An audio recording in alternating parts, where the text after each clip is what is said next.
All right, let's talk about FIFA's Best Awards. Like all awards seasons, a lot of the winners earned a lot of reaction. Everyone loves to chat about who won, who didn't win, why. But we got to talk about best player. We got to talk about best goalkeeper, best coach. We got to chat a bit about Fifth Pro Women's Best World 11. Let's maybe start with the big three, and then we'll go into sort of who rounded out the starting 11. Best coach, Serena Wigman won for best coach. Mary Earps won for best goalkeeper, and best player, Alexia Putellas taking home a second consecutive award. Mary Earps, let's chat a little bit about her time with the Lionesses. Listen, I think everyone remembers the very epic summer of soccer that took place during July. And I think maybe we could talk a little bit about Wigman in the same breath that Right. there were going to be a number of representatives of the England women's national team within these awards just because of the very, very, very epic run that they went on during July. They're reigning European champions. They are, in my opinion, the best team in the world right now based on form alone. Oh, yeah. I think if you want to also take a look at record, you could look at that too. Pretty much undefeated in their time under Serena Wigman. So she's also probably the key catalyst, right? Maybe we could talk a little bit about Wigman's time as Lioness coach as well. Has sort of really turned around this program a little bit. Lioness is, they're a national team that has had some talent for quite some time. Last time the United States saw them in a World Cup was literally just in the 2019 World Cup in the semifinal, a 2-1 win for the United States, and they went on to win that World Cup. Um, and it just sort of felt like that Lioness team for a long time was just sort of missing a little bit of something. Mhm. And it's funny what happens when you sort of go out and make the right coaching hire at the right time. And it just sort of feels like everything is coming together for the Lionesses at the exact right time. And you got to love that feeling heading into a World Cup. You have to love that feeling. I mean, it's fantastic. It's really, really cool to see. I mean, when you look at Serena Wigman, right, 2022 UEFA Women's Champion, they won the Arnold Clark Cup in 2020 and 23.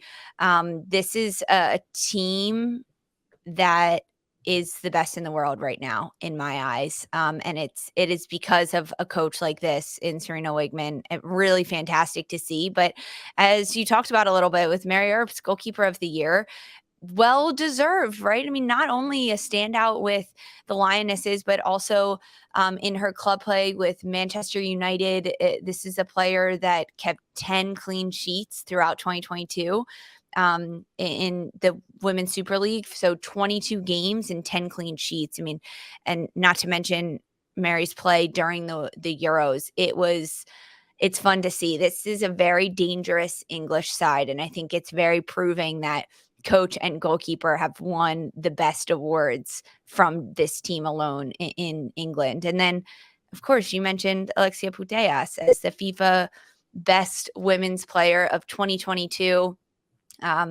This was a lot. I mean, there's a couple different players nominated for this, one of them being the United States women's national team and San Diego Wave player Alex Morgan, also England's Beth Mead, but Putellas wins. I want to know everyone's thoughts in the chat. So what do Oh you think boy. about this? What does the chat think about the winner of this award? I'll start. I'll put myself on blast. I'm good with Yeah, it. me too. I'm good with it. I'm really fine with it. I think in terms of the build up to this award, I think there was more discourse around that before you actually got to the three finalists.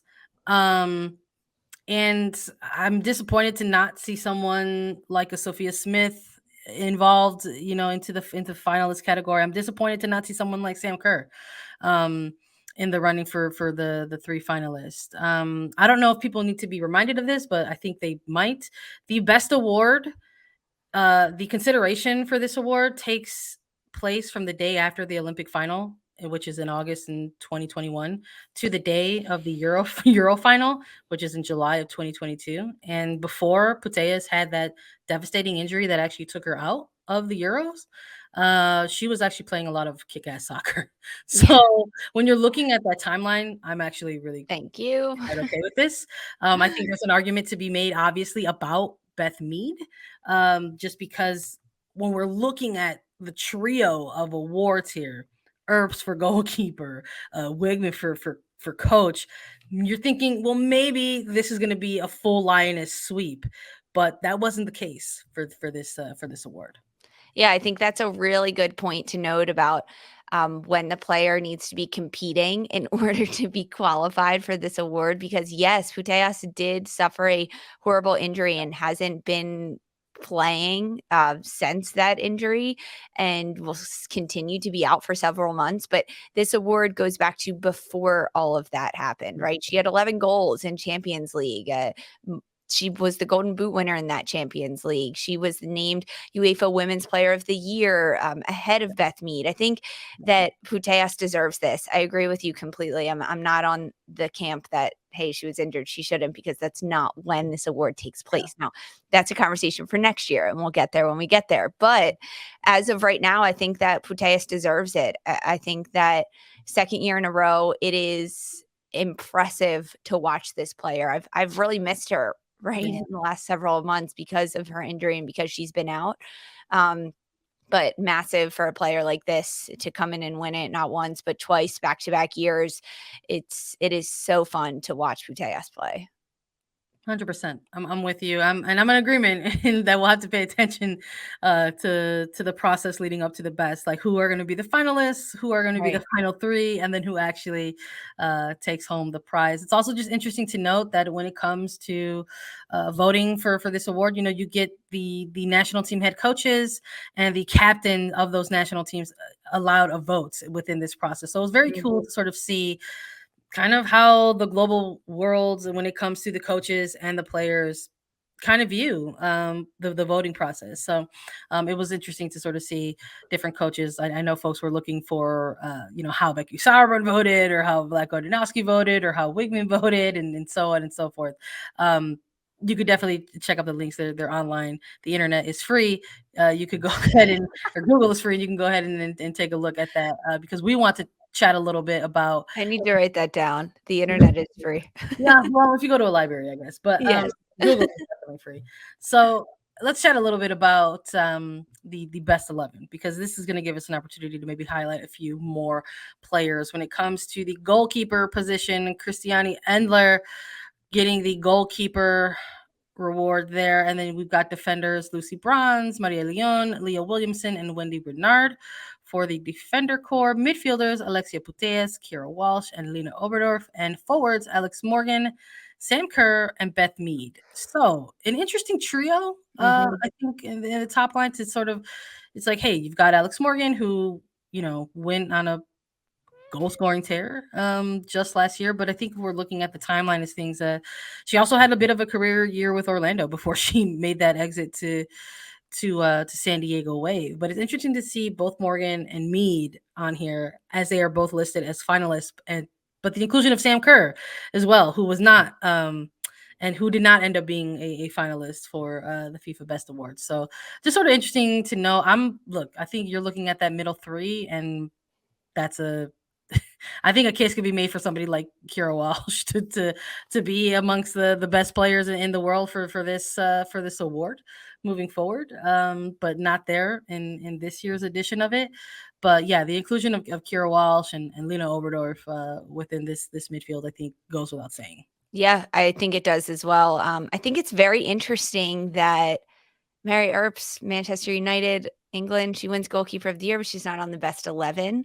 It's no disrespect at all to a goalkeeper in Endler, out of Chile, and plays with Lyon, but just interesting kind of how this thing it shakes out and how it all goes. Of course, you see Wendy Renard from Olympique Lyonnais and France in that back line. We talked a lot about Renard and the French Federation throughout this episode. So for those that didn't know her name, and she is named to the world's best 11 as a defender. I think it's pretty interesting. Alexandra Pop, not named to this Yeah, list. I think some of the players that stood out to me, Bright in the back line, yeah.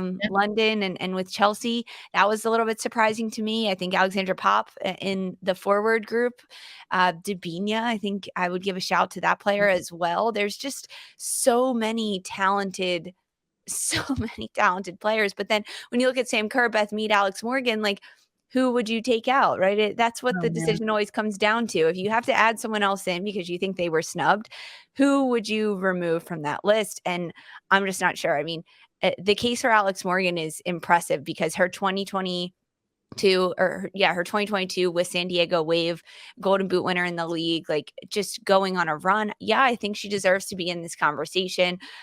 Sam Kerr, Beth Mead. I mean, we talked about Beth Mead with the best women's player and Sam Kerr right alongside there. But hey, what about Pop?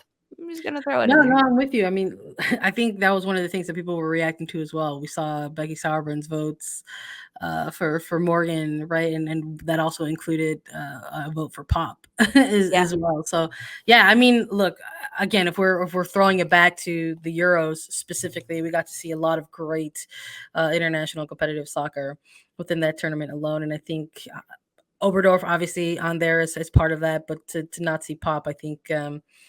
It is a case that you can make, for her. I think I remember covering and watching during the summer how devastated we all were to know that she was going to be out of the final for the Euros. With uh, pulling out during warm-ups, and we're like, oh no, like what's that going to mean after she'd worked so hard to come back to finally compete in a Euro, right? After battling some injuries for so long. But listen, it's the most wonderful time of the year. It's it's award season.